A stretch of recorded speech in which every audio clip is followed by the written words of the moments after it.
Oregano too, right? We love oregano. We'll use that as a broad spectrum too. That has a lot of cool different antiviral, antimicrobial properties. Olive leaf is another great one that we use. Yep. Olive leaf has antiviral properties too, anti-inflammatory for sure. And it's gentle. Some of these things are just so gentle that even in young children that we're seeing with these issues. I mean, I know with you and I, I've actually had a couple clients. They've really tooted you and I's horn. They say, that you and Dr. J are kind of the only guys out there with young kids that actually are doing functional medicine, because so many people are doing like functional medicine theory, or maybe they're a clinician and they're older, maybe they don't have kids. So I wanted to pass that feedback on to you that our clients, they really love that about us, that we've got young kids, because we're implementing this stuff with our kids too. I know you and I have both done antimicrobial nutrients and other supportive stuff for our children. And it's been really great because there's so much fear and I guess you would just call it misinformation when it comes to kids. Kids are so resilient, but they do sometimes need help. And, you'll often get the recommendation or the comment that, oh, well, the pediatrician doesn't know anything about that for the kids. I will tell you personally, herbs are great for kids, and we use protocols with kids all the time. There's so much to be done with kids. 100%. So just kind of out of here, just if we kind of re-summarize what we're trying to, make sure you guys extract from here is, number one, beneficial bacteria is going to help modulate the immune system, decrease permeability, immune permeability, or gut barrier permeability, which takes stress off the immune system.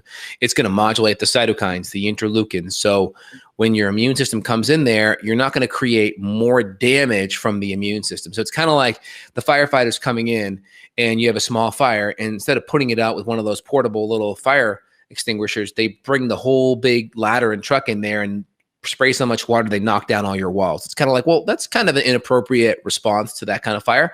Same thing with your immune system. We don't want your immune system to be creating stress and inflammation because the response is inappropriate, right? We could see this with other stress infections. We see it with allergies, right? And so we want to make sure we have good immune stress. We want to make sure that your gut is healthy, where it's extracting all of the nutrients. We're putting foods in there that aren't feeding the bad bugs, but also providing lots of good, beneficial, healthy fiber and healthy full spectrum antioxidants and nutrients to help the gut and the immune system as well. Any comments on that, Evan? Well, that just kind of spurred the thought when we could do a whole part 2 on this. But I mean, there is a role of some leaky gut support outside of probiotics during this. You and I have our own custom professional formulas that we use with various nutrients like aloe and mucin and chamomile and other things that you can use to actually support the gut lining. So this would be another great thing to implement if you're in these situations. Maybe you're unable to get testing because, it takes a couple weeks turnaround time or a little more depending on what you're doing. So if you're kind of in a more acute situation, I think not knowing what you're up against, you still could bring in some of these leaky gut supports now. And then if you're in a situation like I'm telling you to, wait before you hit rock bottom, wait before, don't wait before you hit rock bottom. Don't wait before you have to go to the hospital.